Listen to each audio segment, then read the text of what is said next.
Hello and welcome to this overview of utility rate setting in California. In this video, we'll cover how utilities are funded, utility rate studies, legal rate setting in California, and the rate approval process.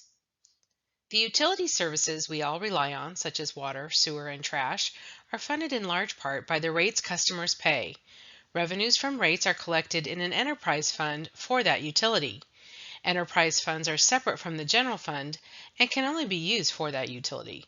For example, monies collected through rates cannot be used for any other purpose, such as to fund libraries, parks, or public safety. Utilities must pay for themselves and meet minimum debt and cash reserves to maintain a financially healthy utility. They must keep up with rising costs and be able to implement critical capital projects that are mandated or necessary for the health and safety of customers. Enterprises are funded by customer rate revenue as a not-for-profit service. California law requires that rates must be based on the cost of providing the enterprise's service. The purpose of a rate study is to reconcile the differences in projected expenses and revenues and factor actual expenses and surpluses or deficits into the projected revenue needs. Conducting rate studies on a regular basis are critical to the healthy operation of the utility and to ensure that the utility is setting a course toward meeting future financial obligations. Rate studies are typically performed every 3 to 5 years, ideally by expert financial analysts. Rates and fees must fund operations and capital projects, maintain reserves, and ensure customer rate equity.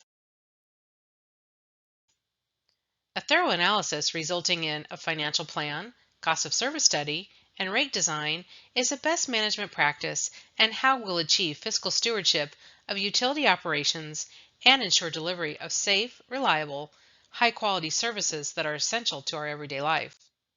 The rate study is a financial planning process to set rates that consider the following factors: that rates are fair and equitable, aligned with community values and priorities, that rates are sufficient to ensure the utility's continued financial viability, enable efficient operations and critical routine maintenance, enable critical infrastructure investment, and comply with ever more stringent regulatory requirements, and that rates are in compliance with state law. Performed regularly, usually every 3 to 5 years, utility rate studies provide transparency into what can be expected in the years ahead and ensure the enterprise has the financial resources to meet its budget, manage system capacity for growth, remain compliant with new and existing state and federal regulations, maintain infrastructure, and implement new technologies and a capital improvement plan known as a CIP. Over the past 10 years, inflation has risen nearly 30%, impacting the cost to operate and maintain these systems. Similar to higher costs for most consumer goods, utilities are impacted by rising costs for energy, fuel, equipment, parts, and labor. California's legal framework guides how to determine rates and charge for utility services. In 1996, California voters approved the Right to Vote on Taxes Act, also known as Proposition 218, which established new requirements for setting local government fees and charges, including utility rates. Substantive requirements of Proposition 218 include that revenues cannot exceed the funds required to provide the service. Revenues cannot be used for any purpose other than to pay for the service for which it was charged, and the amount of the fee cannot exceed the proportional cost of providing service.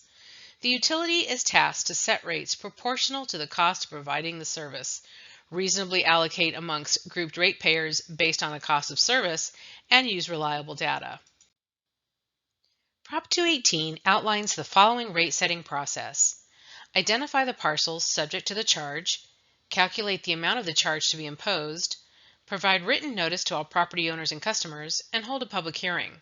The notice includes the proposed rates, the basis upon which the amounts were calculated, the reason for the rates and charges, and the date, time, and location of the public hearing to be held not less than 45 days from mailing the notice. At the hearing, protests to charges will be considered. If a majority of property owners and customers protest the charge, the proposed changes cannot be adopted at that time. Typically, there are 5 steps in a rate study. Step 1 is simply a process by which we get to know what's important to the organization and the community. This can include things such as conservation, affordability, or different rate structures. In step 2, we conduct what's known as a financial plan to assess how much money the utility needs in any particular year. In step 3, we conduct a cost of service and rate design, which involves detailed calculations, alternatives, and customer impacts.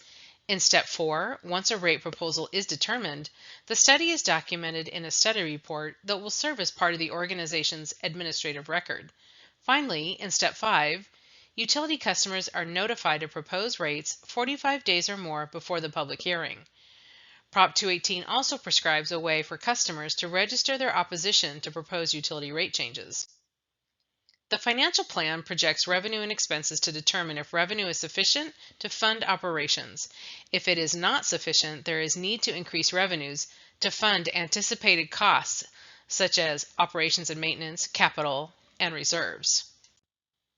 When the total amount of revenue to be recovered is known, a cost of service study is performed to allocate a utility's overall revenue requirements to the various customer types or classes of service, such as single-family residential, multifamily, commercial, industrial, ag, etc., in a manner that reflects the relative costs of providing the service to each class. When studying utility rates, most financial analysts across the United States follow best practices and industry guidance from organizations and experts like the American Water Works Association, Water Environment Federation, and the EPA. To illustrate, a cost of service takes all costs and puts them in different buckets. In the example shown for a water utility, the buckets include costs to supply water, deliver water, peaking costs, costs to maintain meters, etc. It's important to know that rates are not arbitrarily picked out of thin air, and Prop 218 has to be met. There's a process to calculate and design rates. We know how much each class owes from the cost of service, and when we take the fixed charges and the new rates, we multiply them by all customers and end up with the cost to serve each class. When you multiply by all the customers, we end up with the utility's total revenue requirement. Different types of customers generate different costs because of their use characteristics. Each customer group must pay their fair share and can't be required to pay the costs incurred by another group.